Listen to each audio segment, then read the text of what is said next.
19 heures. Plus de 8 mois sans salaire, c'est la situation de paye des enseignants des écoles privées secondaires du Mali. Les promoteurs expliquent la situation par le non-paiement des demi-bourses et frais scolaires par l'État. Les détails, ça sera dans ce journal.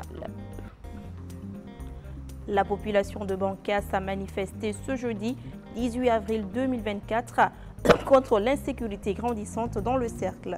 Elle exige l'installation d'un poste de sécurité au niveau du pont de Parou, faute de quoi elle promet de boycotter la phase régionale du dialogue intermalien pour la paix et la réconciliation nationale.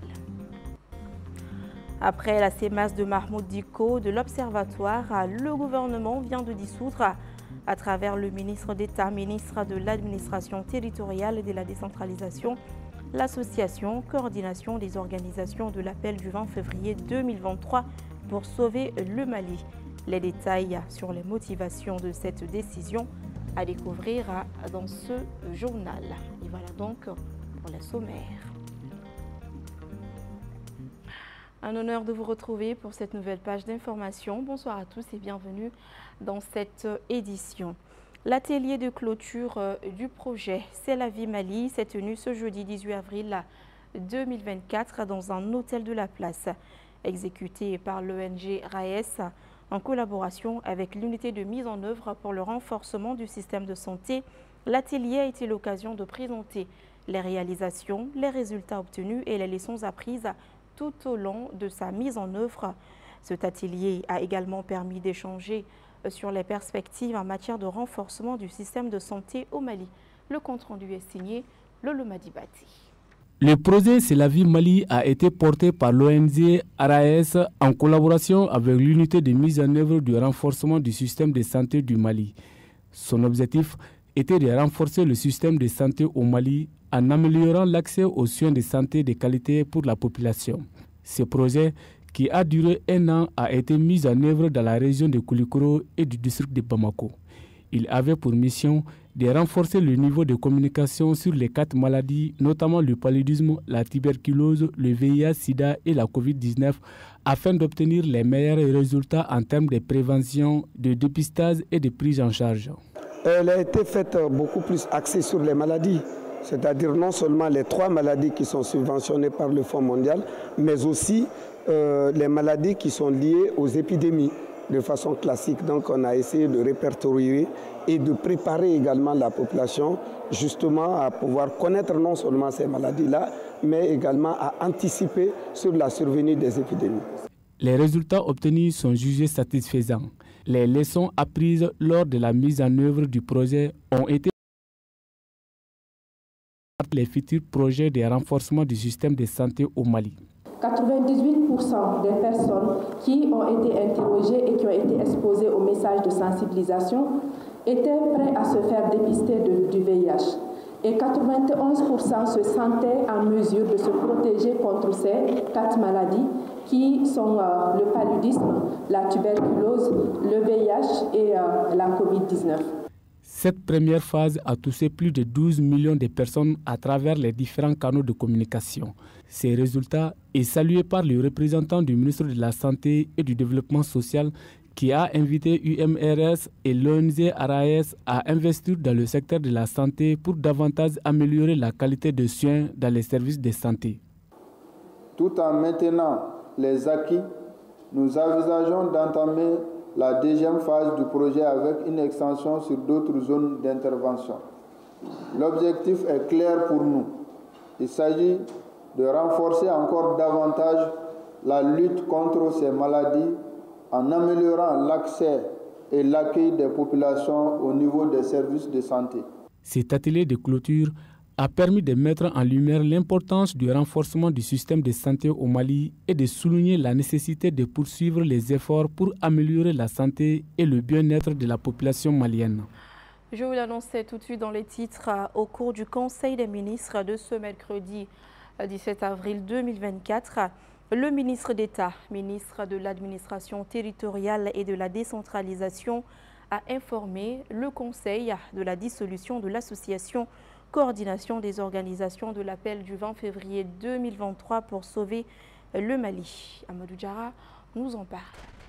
La nouvelle est tombée hier mercredi à l'issue du Conseil des ministres. Selon le ministre de l'Administration territoriale et de la décentralisation, la coordination des organisations de l'appel du 20 février 2023 pour sauver le Mali s'illustre en permanence par des agissements ostentatoires, de nature à troubler l'ordre public, à porter atteinte à la souveraineté de l'État et à l'unité nationale. Cette décision fait suite à l'examen de la charte des partis politiques. Les partis politiques et les associations sont régis respectivement par la loi numéro 05-047 du 18 août 2005 portant charte des partis politiques et par la loi numéro 04-038 du 5 août 2004 modifiée relative aux associations. Ces différents textes précisent leur vocation, mais imposent également des limites qui ne doivent pas franchir, notamment l'interdiction faite aux partis politiques de former des regroupements sous la forme d'associations et aux associations d'adopter des agissements contraires aux principes de la souveraineté nationale, de la démocratie, de l'intégrité territoriale nationale, de l'unité nationale et de la laïcité de l'État, soutient le ministre de l'Administration territoriale et de la décentralisation. La dissolution de l'appel du 20 février survient après celle de plusieurs autres associations politiques de la place, notamment la dernière, la coordination des mouvements, associations et sympathisants de l'imam Mahmoud Dicko. Faut-il rappeler que la dernière sortie de l'appel du 20 février pour sauver le Mali, dirigée par Mohamed Chérif Kone, est la saisie de la Cour constitutionnelle sur la fin de la transition, le 26 mars dernier.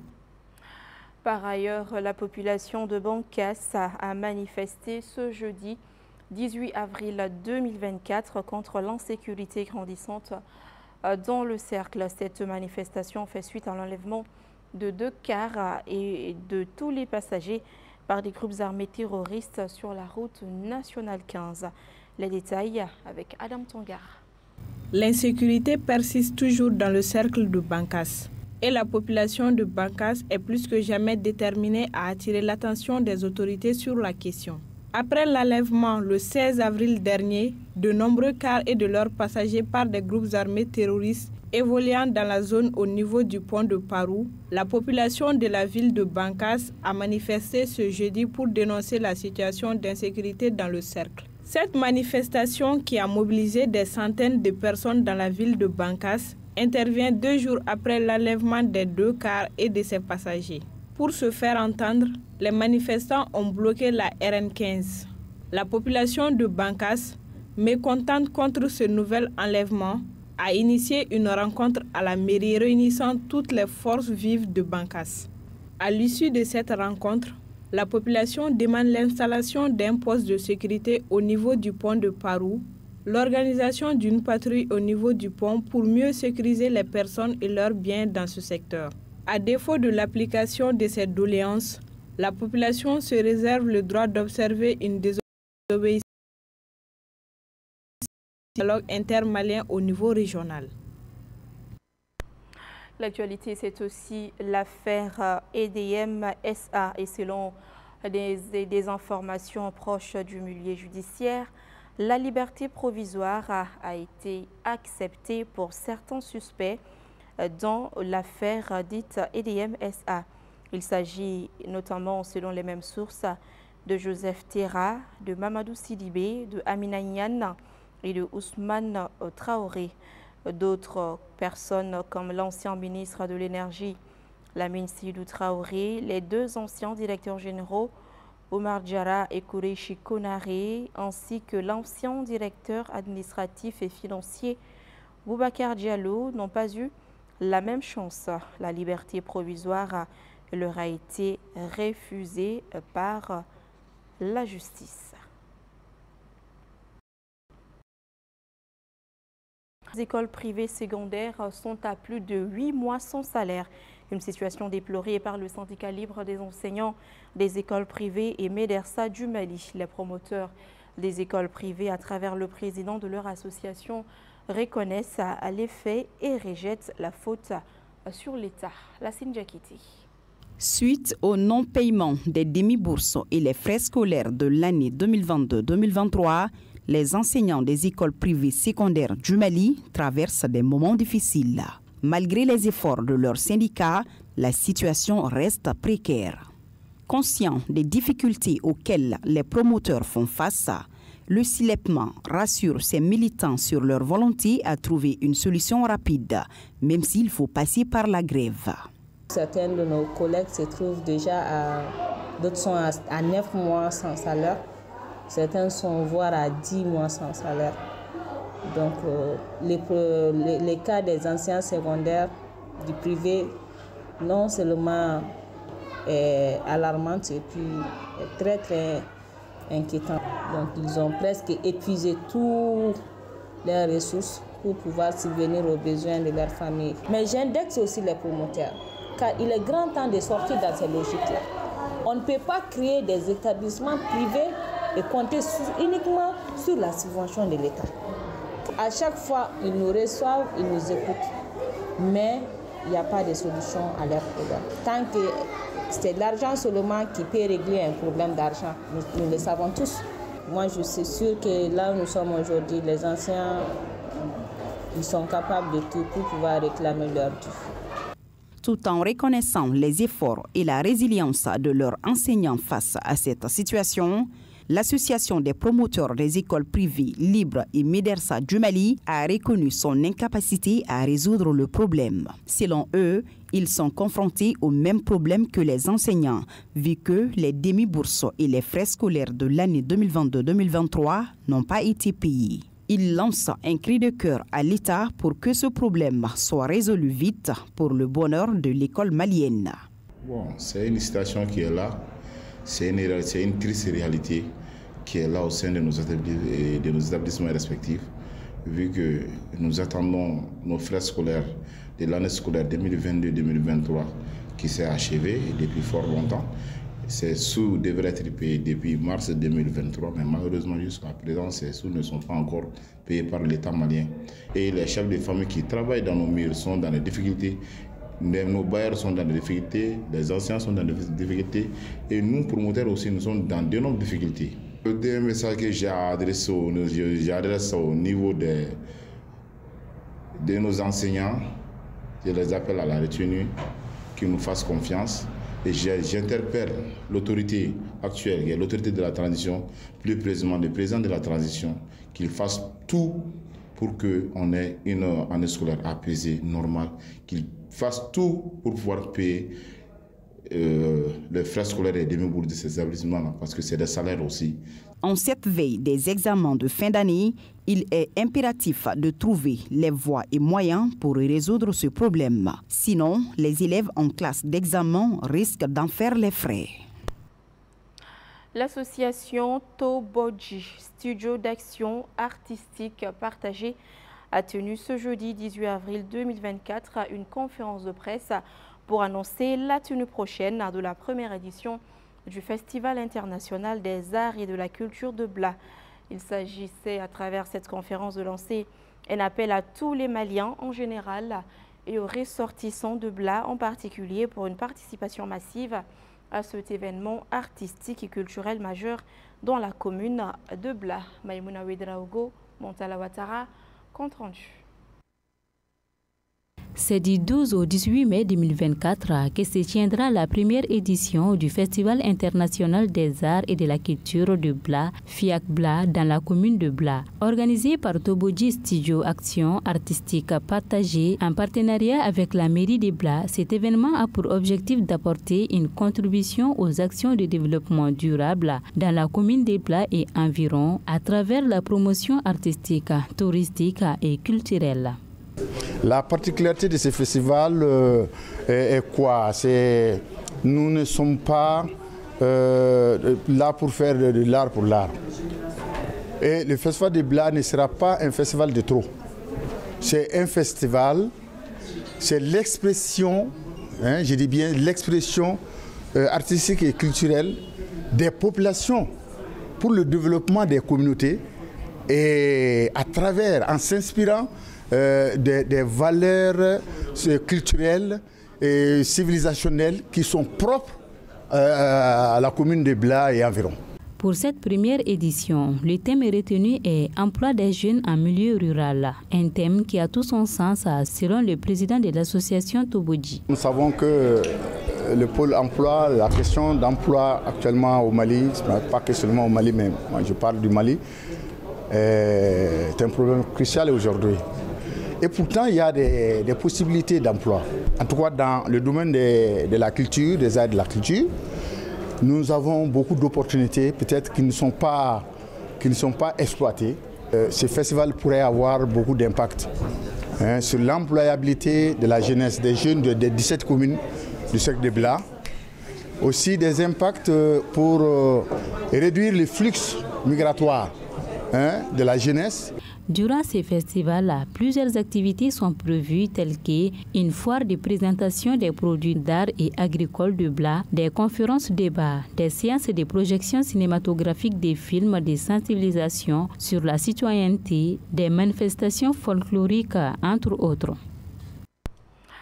Pour refermer cette édition, je vous propose ensemble qu'on aille à la découverte de Djeneba Keïta, une militante engagée contre toutes les formes de discrimination pour la défense de l'école et les droits de la femme.